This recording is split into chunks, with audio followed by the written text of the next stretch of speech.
तस्वीर आपको दिखाता हूं बीजेपी ऑफिस की। बीजेपी ऑफिस में इस वक्त उत्साह का माहौल है, जश्न का माहौल है। राष्ट्रीय अध्यक्ष अमित भाई शाह केंद्रीय कार्यालय में आ चुके हैं।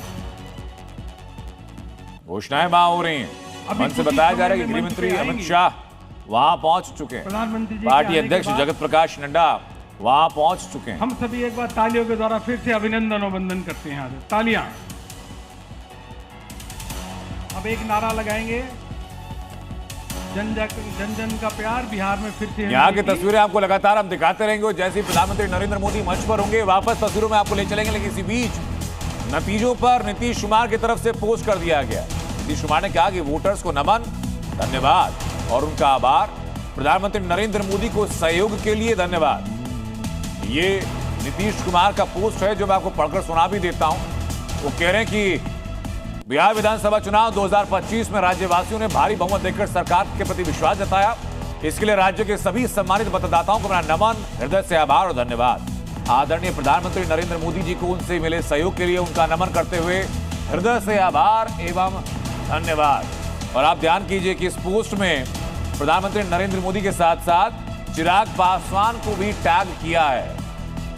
बिहार की राजनीति में खुद को गेम चेंजर बताने वाले प्रशांत किशोर, बिहार की सियासत को अर्श तक ले जाने वाले, खुद फर्श पर रैलियों में भीड़, नीतीश कुमार पर तीखे वार थे, नए बिहार के नए नए दावे थे, वायदे थे।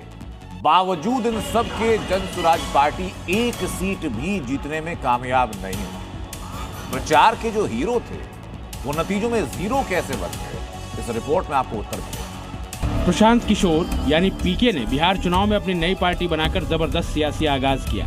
पीके बिहार की सियासत में पोस्टर बॉय के तौर पर उभरे और जनसुराज पार्टी से जुड़ने की होड़ से लग गए। लगा जैसा दिल्ली में हुआ था ठीक वैसा ही बिहार में होने वाला है, बदलाव आने वाला है।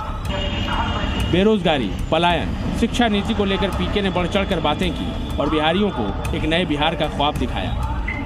बिहार की सियासत में खुद को अर्श पर देखने वाले प्रशांत किशोर ने तो यहां तक भविष्यवाणी कर दी कि इस बार नीतीश कुमार का आखिरी चुनाव है और इस बार बिहार में नीतीश सरकार आई तो वो राजनीति छोड़ देंगे।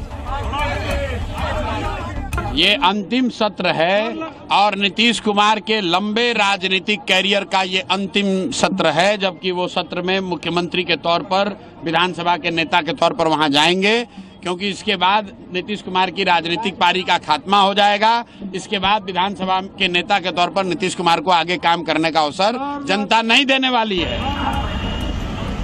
लेकिन जब नतीजे आए तो सियासत में अर्श तक पहुंचने का ख्वाब देखने वाले पीके फर्श पर नजर आए। यानी बिहार की जनता ने किसी भी सीट पर जनसुराज पार्टी को जीत नहीं दिलाई। प्रचार में हीरो दिखने वाले प्रशांत किशोर नतीजों में जीरो बन गए। प्रशांत किशोर की जनसुराज पार्टी के प्रदर्शन की बात करें तो 238 में से 233 कैंडिडेट मतलब 98% की तो जमानत ही जब्त हो गई।